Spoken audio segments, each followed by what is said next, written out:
Hey guys, how's it all going? So thank you so much for joining me for my Fright Night Part 2 movie review. And this was a sequel I think I watched years and years ago. I must have been a kid. I must have been because I, while rewatching it this time, I was getting flashbacks a little bit. I'm thinking, I'm sure I've seen this before. And I think I probably did. And well, anyway, I didn't remember it anyway, it didn't stick in my mind. So it was basically like watching it for the first time this time. And I was quite surprised to say that I actually enjoyed the sequel to Fright Night. I actually think it's decent, to be fair. Now, is it better than the original Fright Night? No. No, it isn't. And that is a very high bar to jump over, in my opinion. It would have took it be near impossible to top the first Fright Night, for my opinion, anyway. But it's a damn decent sequel, I think. I think if you enjoy the first Fright Night movie, you'll take a lot from part two. I think you'll enjoy it for what it is. Um, I was quite surprised to see actually on Rotten Tomatoes it's only at 30%, which surprised me. I thought it would have been a little bit higher. But anyway, diving into the plot of Fright Night 2, we have our two main boys back. We have Peter Vincent and we have Charlie Brewster. Now, Charlie Brewster is in college now and he's been seeing a therapist for the last 3 years. And Charlie's come to the conclusion that there's no such thing as vampires, which I will get onto later in this review.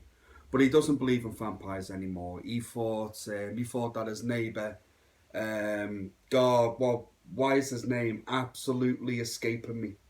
Jerry Dandridge, that's him. He believes he was just like some cult worshipper now. So everything that he's gone through in the first movie, and particularly the end of that first movie, he thought he made up in his head. So he doesn't believe in vampires anymore.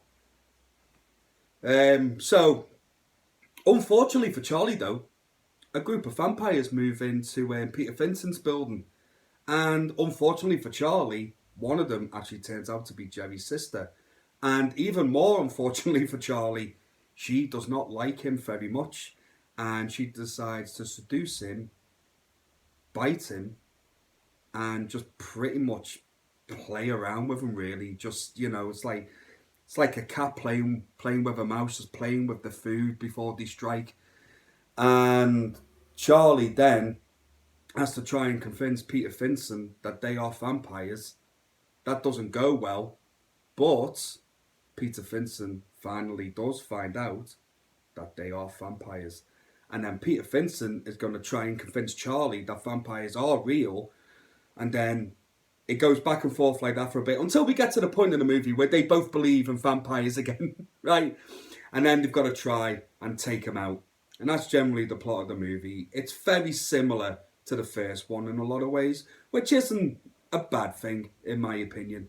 I'll get to my positives first before I get to my one main negative, which I think you guys already know what it is. But the positives of this movie is performances are great all round. I particularly do like the vampires in this movie. I thought Jerry's sister, I forget the actress name who played it, but she did a great job. And my God, how beautiful is that woman? God, she could bite me all night long if she wants. I wouldn't care less. I wouldn't care less. But we're not going to get into that. I thought she was great. I loved the werewolf one. He was the highlight of this movie for me. I thought a lot of the times where I laughed out loud were because of him. I thought he was great. I really did. And that's another thing in this movie. I felt like there was a little bit more comedy in this one than the first one. Maybe there wasn't, but I laughed more in part two. You know what I mean? I liked the comedy. I thought it really did hit well at times. I liked Brian Thompson in this. I don't really think he was a vampire as such, was he? I think he was similar to like what Billy Cole was in the first one. But he was great. And now, his death, where he gets his stomach cut open and all them bugs and stuff fall out of him. Oh, God, man, it turned my stomach because I was actually eating my tea at the time when I was watching it, and I was like, oh God, no. But he was great, and the other vampire was on rollerblades. He was creepy.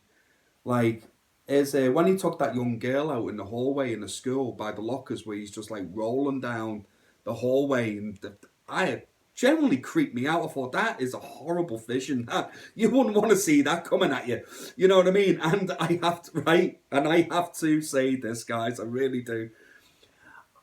It's only because I looked at the cast list before doing this review, just to kind of like refresh myself and have a little, little nose through. I actually thought that vampire was a woman. I generally did. It's a guy. It's a bloke. I generally thought it was a woman. I don't know why. Maybe it was the hair. Maybe it was the 80s hair, but I really did. But that actually surprised me. But it was creepy anyway. Absolutely creepy. And I will get on to, like I just said, when Brian Thompson's character got caught open for the books come out. I think the special effects in this are just as good as what they were in part one. Like, they're absolutely brilliant. I loved it. I love practical effects in these movies. I really do. And also, we have Peter Vincent and, like I said, Charlie Brewster are back. They're just as good as what they were in the first one. I love Peter Vincent in these movies. Like, he's I feel like, especially in the second one, that's how I would be like. You know what I mean? I like how he becomes like a little bit, I would say, more heroic in part two. Like, he is a vampire killer. You know what I mean? And I like it. I love his character arc in this movie. I really do. I get a lot of entertainment from him. And I thought the guy that plays Charlie Brewster, is it William Ragsdale is his name? I thought he did a great job, to be fair, in this one. And I like the young lady that plays his girlfriend in this. I can't remember her name off the top of my head. But she did well. She did a really good job in this. I mean, the acting is brilliant. The directing is really well done. Like I say, I like the horror in this movie. I like the comedy in this movie. Maybe it is just me, but I did find there was more comedy in this one. Which, hey, I really don't mind. I have a real soft spot for horror comedies. If you nailed a comedy in a horror comedy for me, you kind of win me over. So I love all that in this movie. But the one negative that, and it really does like kind of let the film down for me a little bit, is it's straight away at the beginning where they have Charlie Brewster say that he doesn't believe in vampires. Like, I don't care how fucking good your therapist is. If I'm Charlie Brewster, right, and I've just gone through everything that happened in the first movie, you are not convincing me that vampires aren't real. I have literally just witnessed it out my own eyes. Jerry turns into a fucking bat. A bat. You've seen that. Right? You see Billy Cole walk up the stairs, get shot in the head, walk up again, get stabbed and melt in front of your eyes. You opened up the fucking to get the sunlight into the basement to set Jerry Dandridge on fire. I don't care how much of a psycho cult worshipper you are. If sunlight hits you, you're not fucking burning up into flames. And also, he bites your girlfriend Amy, turns her into a vampire. Did you look at her face? Oh, it really irritated me. I was just like, straight off the bat in the movie, I'm like, no, man. Look, they literally show you the end of part one at the beginning of part two. And then they have Charlie Brewster go, there's no such thing as vampires. It didn't happen. Nah, man, come on. So basically, for me, it undervalues the first movie a little bit straight away. And like, all that shit he went through, now he doesn't believe in vampires anymore. It's just, maybe I'm having just a bit too much of a problem with it.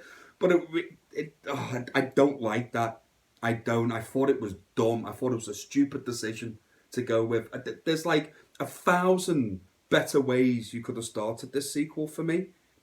I can't name one off the top of my head right now, but I'm telling you, the worst choice was the one they went with. Not having and believing in vampires after everything that happened. No, man, no, no. But other than that, I don't really have a lot of negatives with the movie. I actually think it's quite enjoyable. It's very entertaining. But like I say, it's not a patch on part one. It isn't. But part one is one of the best films of the 80s for me, particularly in horror movies. So, like I say, it was a very high bar to clear anyway. But it's a decent sequel. It's worth your time if you do like part one. And I'm actually a little bit gutted that we never got a part three of Fright Night. I would have liked to have seen more of these movies and to see what these two characters would have carried on to. But apparently it didn't really do very well, part two.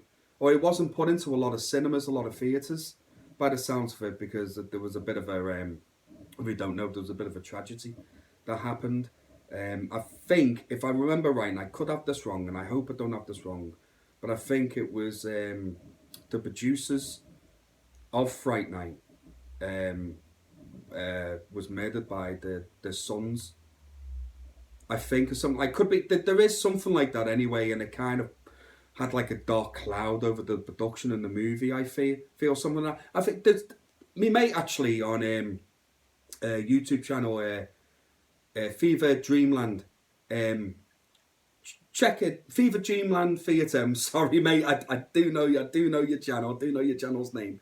Check that out because he does a Fright Night Part 2 video and he actually does bring this up and it's a really good video and you should check it out. I've probably butchered it, to be fair, I probably have. But there is a reason to why this film wasn't like widely released as much as obviously what Part 1 was. But like I say, it's a damn good sequel. I highly recommend it. So I would give, despite my major problem with the movie, with all that I don't believe in vampires bullshit, I would give Part 2 a high score. So I'm going to give Fright Night Part 2... Tell you what, I'll give it a 4 out of 5. I'll give it a 4 out of 5 because it really did entertain me and I do think it's worth your time. I really do. So guys, thank you so much for joining me with this review. I'm sorry that it took so long. If you enjoyed Fright Night Part 2, please leave a comment below. If you know about the tragedy that happened, by the way, and everything, leave a comment below. Like, stick it in. You know, let people know, let people read it. I've probably butchered it, guys. But, like I say, me mate at Fever Dreamland Theatre, he did a video on that and he does bring it up. So, check that out. And tell him that Savage Zombie Review sent you over. And as always, guys, please take care of yourselves and each other. And I will see yous again real soon. Take care, guys. Bye now.